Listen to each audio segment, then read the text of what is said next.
Salut Laurine, bonjour, bienvenue. J'espère que tu vas bien aujourd'hui. Laurine Blandin, tu fais du conseil en gestion de restaurant. Et alors, j'ai une question pour toi. Est-ce que tu peux nous dire, selon toi, en combien de temps on peut permettre à un restaurant d'être reconnu par sa clientèle? Ok. Euh, Hyper intéressante question. Du coup, pour les personnes qui regarderont cette vidéo, on a mis du temps à la formuler parce que c'est une question un peu complexe, enfin, qui est un peu complexe à répondre.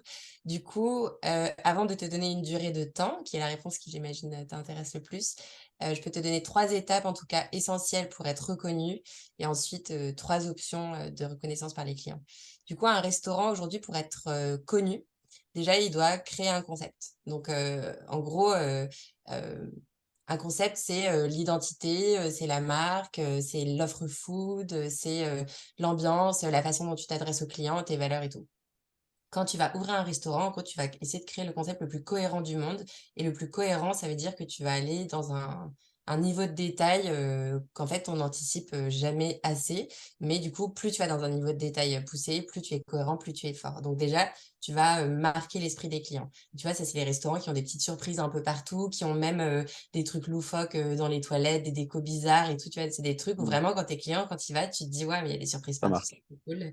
Ouais, ça marque, exactement. Donc là, tu peux être connu. Ensuite, il y a ton emplacement. Et ton emplacement, c'est pas seulement ton emplacement physique, donc ton adresse, même si ça va venir doubler ou tripler le flux de passage devant chez toi. Et du coup, ça va augmenter tes chances d'être visible, mais c'est aussi ton circuit de vente. Donc, plus tu vas être visible et disponible sur des plateformes de livraison, de click and collect, ou même sur des plateformes avec des partenariats, des choses comme ça. Tu vas participer à des événements, plus tu vas être visible et du coup, plus tu vas être connu. Donc, en fait, tu vas aller chercher une clientèle qui n'est pas forcément physiquement autour de ton resto, mais que tu vas venir interpeller d'une façon euh, on va dire, tu vas les accrocher par les valeurs parce que tu vas être présent sur des sites qui connaissent, des choses comme ça. Donc, c'est une deuxième façon d'être connu. Et la troisième, qu'on connaît tous, mais qu'on sous-estime systématiquement en restauration, c'est les réseaux sociaux.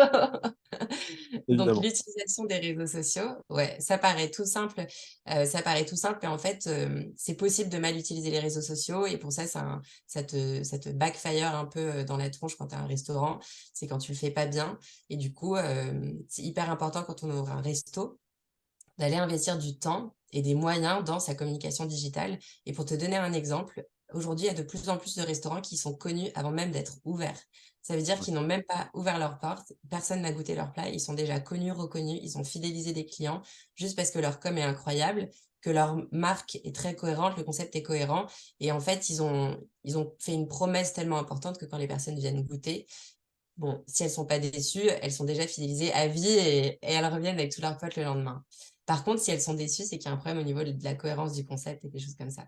Du coup, ça, c'est trois étapes très simples pour être connu.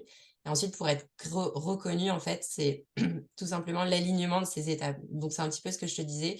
Tu peux être présent, tu peux avoir un emplacement hyper, qui te donne beaucoup de visibilité. Tu peux être hyper fort en réseaux sociaux. Si ton assiette est dégoûtante, bah, Ça ok, marche pas.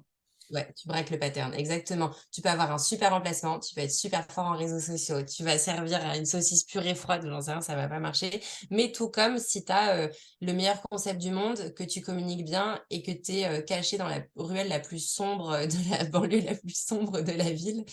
C'est difficile. Ouais, encore une fois, c'est difficile. Donc en fait, ça, c'est les trois points. Ils sont indispensables, mais c'est aussi indispensable de bien les aligner. Et du coup, pour arriver dans la question de ton temps, donc tu as la première option qui est pour moi la plus intéressante aujourd'hui, et c'est celle qui demande beaucoup plus d'investissement de temps, d'argent et de réflexion, c'est d'être reconnu avant même d'ouvrir. Donc ça veut dire que tu as déjà tout créé avant d'ouvrir et qu'une fois que tu es ouvert, tu fais que de l'ajustement, mais tu as déjà été connu et tu as déjà fidélisé des clients juste parce que tu as une forte personnalité qui va attirer beaucoup de personnes et qui va les fidéliser. Ouais. La deuxième option, c'est tu seras jamais reconnu. Tu vas être connu, ça va pas marcher parce qu'il y aura une incohérence, parce que tu seras pas aligné et du coup tu seras jamais reconnu.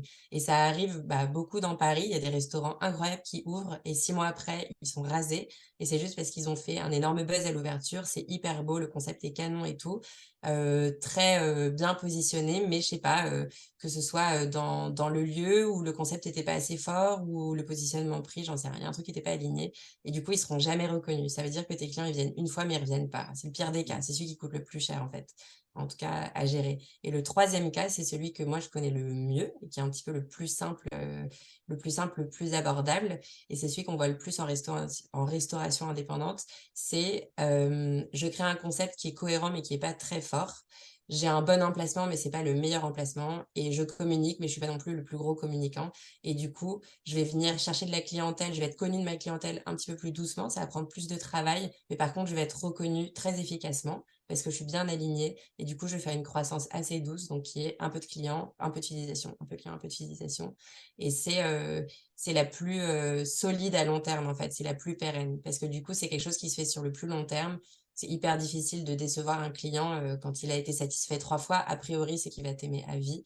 Donc, en fait, c'est un petit peu la croissance lente, en fait, mais sûre. Voilà. Ok, c'est très détaillé, c'est super intéressant. J'ai presque envie d'ouvrir un resto maintenant. Ah non, fais attention, hein. Merci. Ah, non, mais sérieux, ça me donne plein d'idées, mais c'est chouette. Laurine, merci de t'être arrêtée parmi nous. Merci pour ces éléments, c'est chouette.